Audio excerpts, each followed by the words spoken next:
আমি কি যমুনাতে পুলিশ সাহেব তোমার সাথে কি আমি যাত্রাপালা করতে গেছি যে তুমি যাত্রাপালার ডায়লগ শোনাও আমাকে যে আপনিও কি রাগ করেছেন যখন আমি রেগে যাই?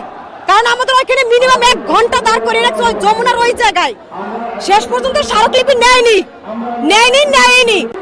যার কাছে 8টা দফা দাবি পেশ করা হয়েছে, সে 8 দফা দাবি পূরণ তো করবে দূরের কথা, সে আগে 8 দফা দাবি তো দেখবে যে 8টা দফা দাবি কি। আমরা কিছুদিন আগে 2টা স্মারকলিপি করেছি, একটা প্রধান উপদেষ্টার কাছে দিব আর একটা রাষ্ট্রপতির কাছে দিব।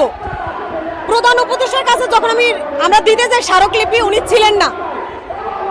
প্রেস ক্লাব থেকে পুলিশ আমাদের আটকায়, আমরা তাদেরকে বলছি, রিকোয়েস্ট করছি যে আমরা আজকে আন্দোলন করতে আসিনি, আমরা কোনো ব্যানার নিয়ে আসিনি, আমরা চাইলে 5000 লোক নিয়ে আসতে পারতাম। আমরা